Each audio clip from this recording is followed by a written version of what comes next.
चिंता मिटी, मनुआ बेपरवाह, जिनको कछु ना चाहिए सो साहन के साह। नमस्ते, मैं Janvi Jha, mind hypnotism channel Jhansi से। आज का विषय नहीं, आज एक छोटी सी और कहानी जो बहुत ही प्यारी है, रात कैसी बीती। एक बार क्या होता है, एक साधु महात्मा एक शहर से दूसरे शहर जाते हैं। तो उन्हें जिस शहर जाते हैं होते होते जाते जाते रात हो जाता है। तो वहाँ का जो दरवाज़ा होता है, शहर का दरवाज़ा बंद हो चुका होता है। तो राजा वो साधु सोचता है, चलो देखता हूँ कहाँ सोऊं। और लेकिन उस रात ठंड बहुत थी। तो साधु ढूंढता है तो उसे एक भट्टी दिखती है। भट्टी में आग था, लेकिन हल्की सी आंच थी जिससे उसको गर्माहट मिल रही थी। तो साधु क्या करता है, उसी में जाके सो जाता है गर्माहट के कारण। फिर जब सोता है तो सुबह उसको आवाज़ आती है कि रात कैसी बीती। तो रात कैसी बीती उसको सुनाई देता है। तो वो कहता है, तुमसे अच्छी, कुछ तुम्हारे जैसी। तो फिर आवाज़ आता है तो फिर वो कहता है, कुछ तुम्हारे जैसी, कुछ तुमसे ज़्यादा अच्छी। तो फिर वहीं का राजा है, सुबह उठते ही एक प्रश्न पूछता था। तो उसको ये आवाज़ पहली बार सुनाई देता है, अनजान सा। तो सैनिकों को कहता है, जाओ पूछ ढूंढ के आओ कि किसने जवाब दिया। तो वो जाता है, सैनिक वहाँ से जाते हैं, ढूंढते हैं और उसको साधु महात्मा को कहते हैं, महात्मा जी चलिए, हमारे राजा ने बुलाया है। तो साधु कहता है, मैंने तो कोई अपराध नहीं किया, तो राजन क्यों बुला रहे हैं। तो राजन वो कहते हैं, राजन को कुछ बात करना। तो राजा के पास जाते हैं। तो राजा साधु महात्मा को प्रणाम करते हैं और फिर कहते हैं कि क्या बात। राजा कहता है कि आपसे कुछ पूछना था। तो क्या साधु महात्मा जी कहते हैं, बताइए। कहते हैं, जब मैंने पूछा रात कैसी बीती तो आपने कहा कुछ तुम्हारी जैसी और कुछ तुमसे अच्छी।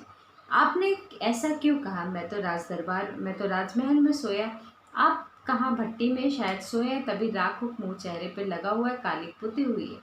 तो कहता, हाँ देखिए, आप अपने राजमहल में सोए हैं, बिस्तर पे जाने के बाद आपको नींद आ जाती है, आपको पता नहीं कि आप राजमहल में सोए, कहाँ सोए। वैसे ही ठंड बहुत थी, मैं भट्टी में सोया, गर्माहट आया, मुझे ध्यान नहीं था कि मैं कहाँ सोया हूँ।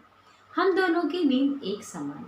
लेकिन फिर सुबह तो वो कहता है कि फिर आपने कहा कुछ तुमसे बेहतर, कुछ हमसे बेहतर कैसे, मैं तो राजमहल में हूँ।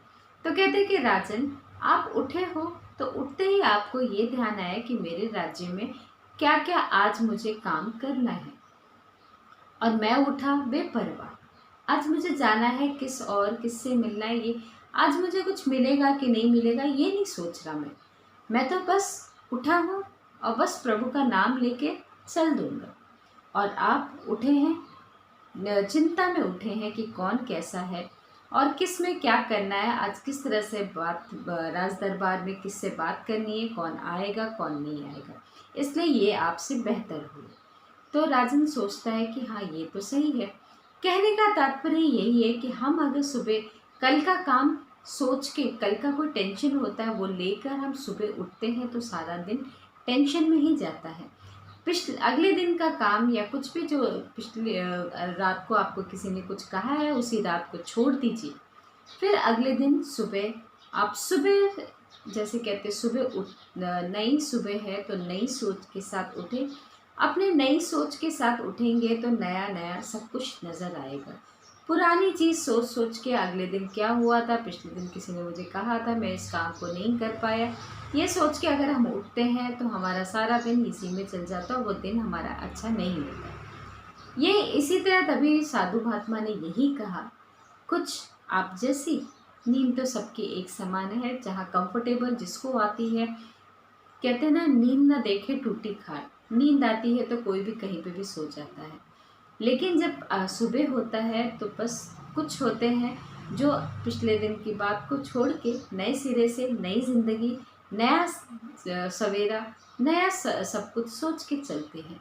हमें क्या करना है क्या नहीं, होमवर्क करते हैं, लेकिन किसने क्या कहा उसको छोड़ देते हैं और फिर अपने ज़िंदगी दिन की शुरुआत खुशी खुशी खुशनुमा तरीके से करते हैं। आप और मैं, हम सब मिलके यही करते हैं। नई सुबह नई खुशियों के साथ हम अपनी शुरुआत करें। अगर मेरी बात आपको अच्छी लग रही है तो प्लीज़ लाइक करिएगा, सब्सक्राइब करिएगा, कमेंट बॉक्स में कमेंट जरूर करना। धन्यवाद।